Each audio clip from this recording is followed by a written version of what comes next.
টাকা সবসময় মানবজাতির সবচেয়ে বড় মায়া। এক টুকরো কাগজ, এক চকচকে কয়েন বা স্ক্রিনে একটা সংখ্যা, সবই কাজ করে শুধু এজন্য যে আমরা বিশ্বাস করি এটা কাজ করে। কিন্তু বিশ্বাস সময়ের সাথে বদলায়, আর প্রতি কয়েক শতাব্দী পরপর সেই বিশ্বাসের ভিত্তি নতুন করে লেখা হয়।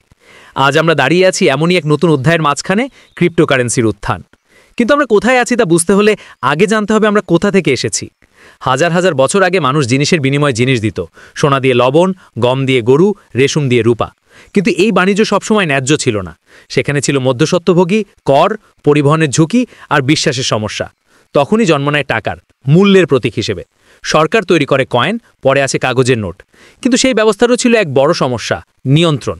রাষ্ট্র নিয়ন্ত্রণ করত সরবরাহ, ব্যাংক নিয়ন্ত্রণ করত প্রবেশাধিকার, আর মানুষ তারা শুধু বিশ্বাস করত ব্যবস্থাটাকে। কিন্তু ইতিহাস দেখিয়েছে যখন সেই বিশ্বাস ভেঙে পড়ে তখন কি হয়। 1920 সালের জার্মানিতে মানুষকে এক পাউরুটি কিনতে পুরো ঠেলাগাড়ি ভর্তি কাগজের টাকা নিয়ে যেতে হতো। 2008 সালের জিম্বাবুয়েতে দাম প্রতি কয়েক ঘন্টায় দ্বিগুণ হতো। 2016 সালে ভেনেজুয়েলায় মুদ্রা সম্পূর্ণ অর্থহীন হয়ে পড়ে। এই ঘটনাগুলো মানুষকে বুঝিয়েছিল যে কেন্দ্রীভূত টাকা যত শক্তিশালী হোক সেটা ততটাই ভঙ্গুর। আর সেই ভঙ্গুরতা থেকেই জন্ম নেয় এক প্রশ্ন, যদি টাকার জন্য কারো অনুমতি না লাগে তাহলে? যদি মূল্য সীমান্ত, ব্যাংক বা সরকারের বাধা ছাড়াই চলাফেরা করতে পারে? 2008 সালে এক অজানা ব্যক্তি সাতোশি নাকামোটো নামে প্রকাশ করেন এক প্রবন্ধ, Bitcoin, a peer to peer electronic cash system. এটা ছিল না আরেকটা সাধারণ আর্থিক ধারণা, এটা ছিল কোডের মধ্যে লুকানো এক বিপ্লব। বিটকয়েনকে এমনভাবে তৈরি করা হয়েছিল যাতে এটি পুরনো ব্যবস্থা ঠিক বিপরীত হয়, বিকেন্দ্রীভূত, স্বচ্ছ এবং সীমিত সরবরাহে। মাত্র 21 মিলিয়ন কয়েন তৈরি হবে, যা চিরতরে বদলে দিল ডিজিটাল জগতের স্বল্পতার ধারণা। ব্যাংকের জায়গায় এলো ব্লকচেইন, একটি প্রকাশ্য খাতা যা বিশ্বের হাজারো কম্পিউটার একসাথে রক্ষণাবেক্ষণ করে। প্রতিটি লেনদেন রেকর্ড হয়, যাচাই হয় এবং স্থায়ীভাবে সংরক্ষিত থাকে। নেই কোনো জালিয়াতি, নেই টাকা ছাপানোর সুযোগ, নেই একক কর্তৃপক্ষের নিয়ন্ত্রণ। এই ধারণা দাবানলের মতো ছড়িয়ে পড়ে। মানুষ ল্যাপটপে কয়েন মাইন করতে থাকে। প্রথম দিকের ব্যবহারকারীরা 10,000 বিটকয়েনে ভিসা কিনেছিল, যা পরে শত শত মিলিয়ন ডলারের সমান মূল্য পায়। এরপর আসে ইথেরিয়াম, যা নিয়ে আসে আরও বিপ্লবী এক ধারণা, স্মার্ট কন্ট্রাক্ট, এমন কোড যা নিজে নিজে চুক্তি সম্পাদন করতে পারে। হঠাৎ করে ব্লকচেইন শুধু টাকার বিষয় থাকলো না, এটা হয়ে উঠল বিশ্বাসহীন সিস্টেম তৈরির পথ, যেখানে অ্যাপ, অর্থনীতি এবং সমাজও গড়ে তোলা যায় কেন্দ্রীয় নিয়ন্ত্রণ ছাড়াই। সরকারগুলো বিভ্রান্ত হয়ে পড়ে, ব্যাংকগুলো প্রথমে উপহাস করে, পরে আতঙ্কিত হয়। নিয়ন্ত্রক সংস্থাগুলো একে বিপজ্জনক বলে ঘোষণা দেয়। কিন্তু সাধারণ মানুষ দেখল আশার আলো, মূল্যস্ফীতি, ব্যাংক ফি আর প্রভাবশালী নিয়ন্ত্রণ থেকে মুক্তির সুযোগ। আর এভাবেই ক্রিপ্টো আন্দোলন বেড়ে ওঠে।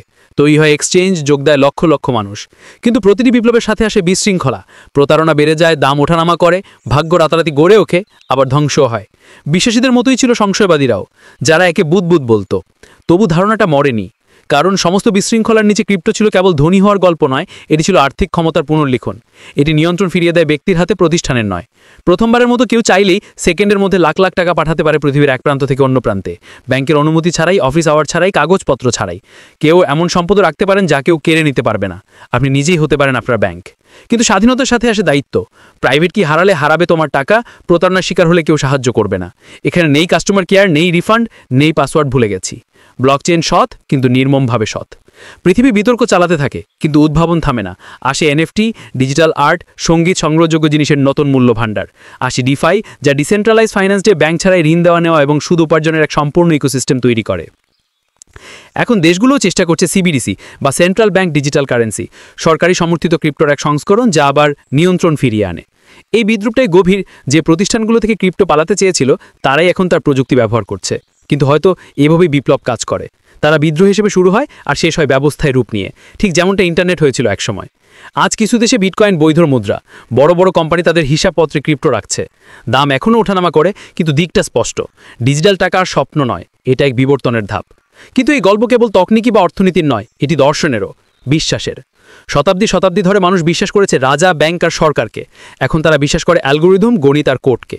এটা একটা পরিবর্তন, মানব প্রতিশ্রুতি থেকে ডিজিটাল নিশ্চয়তায়। তবুও প্রশ্ন রয়ে গেছে, কোড কি বিবেকের জায়গা নিতে পারে? সংখ্যা কি লোভ, দয়া বা ন্যায় বিচার বুঝতে পারে? হয়তো না, কিন্তু তারা দুর্নীতি, পক্ষপাতিতা এবং সীমান্ত সরিয়ে দিতে পারে। এটাই শুরু।